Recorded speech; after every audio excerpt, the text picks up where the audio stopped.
যুদ্ধবিরতির পর প্রথম জাতির উদ্দেশ্যে ভাষণ দিয়েছেন ইরানের সর্বোচ্চ ধর্মীয় নেতা আয়াতুল্লাহ খামেনি।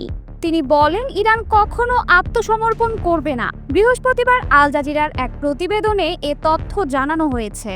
البته اگر شرارتی انجام بگیره ما خیلی اطمینان نداریم।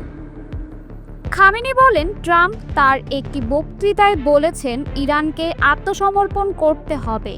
ট্রাম্প সত্য প্রকাশ করেছেন যে মার্কিন যুক্তরাষ্ট্র কেবল ইরানের আত্মসমর্পণে সন্তুষ্ট হবে। তিনি হুঁশিয়ারি দিয়ে বলেন, ইরান কখনো আত্মসমর্পণ করবে না। আমাদের জাতি শক্তিশালী। قطعاً ضربه متقابل محکم خواهند خورد। খামেনি বলেন, ইরান যুদ্ধে বিজয়ী হয়েছে।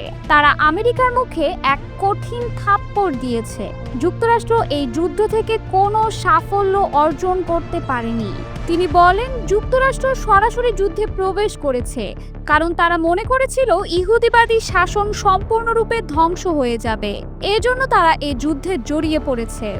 کشورهای دنیا ملت‌های دنیا اطلاع ندارن।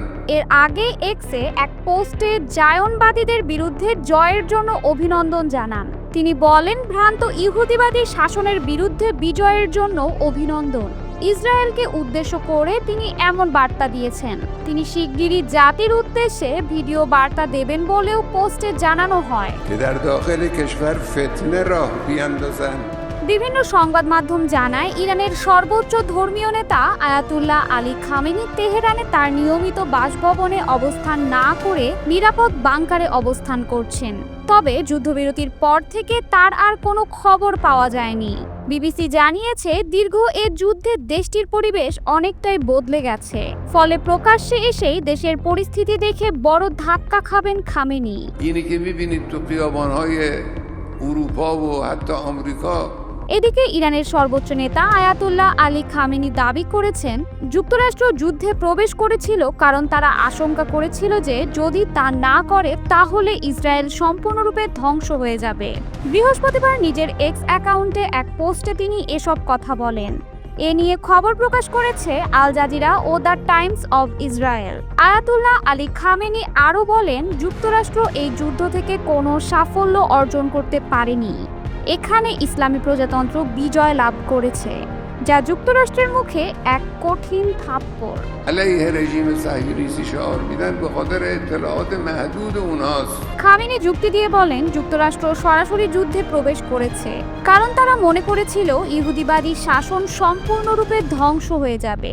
ইহুদিবাদী সরকার কার্যত ইসলামী প্রজাতন্ত্রের আঘাতে পরাজিত ও চূর্ণ বিচূর্ণ হয়ে গেছে। از بسیاری از مسائل এদিকে ইরান ও ইসরায়েলের যুদ্ধবিরতির পর প্রথম বার্তা দিয়েছেন ইরানের সর্বোচ্চ নেতা আয়াতুল্লাহ খামেনি। এ বার্তায় তিনি বিজয়ের ঘোষণা দিয়েছেন। বৃহস্পতিবার আল জাজিরার এক প্রতিবেদনে বলা হয়, সামাজিক যোগাযোগ মাধ্যম এক্সে এক পোস্টে জায়নবাদীদের বিরুদ্ধে জয়ের জন্য অভিনন্দন জানান তিনি।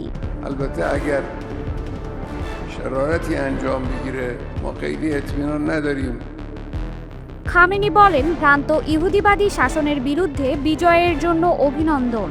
ইসরায়েলকে উদ্দেশ্য করে তিনি এমন বার্তা দিয়েছেন। তিনি শিগগিরই জাতির উদ্দেশ্যে ভিডিও বার্তা দেবেন বলে জানিয়েছে আল জাজিরা। که در داخل کشور فتنه راه بیندازن। বিভিন্ন সংবাদ মাধ্যম জানায়, ইরানের সর্বোচ্চ ধর্মীয় নেতা আয়াতুল্লাহ আলী খামেনি তেহরানে তার নিয়মিত বাসভবনে অবস্থান না করে নিরাপদ বাংকারে অবস্থান করছেন। তবে যুদ্ধবিরতির পর থেকে তার আর কোনো খবর পাওয়া যায়নি। বিবিসি জানিয়েছে, দীর্ঘ এ যুদ্ধে দেশটির পরিবেশ অনেকটাই বদলে গেছে। ফলে প্রকাশ্যে এসেই দেশের পরিস্থিতি দেখে বড় ধাক্কা খাবেন খামেনি।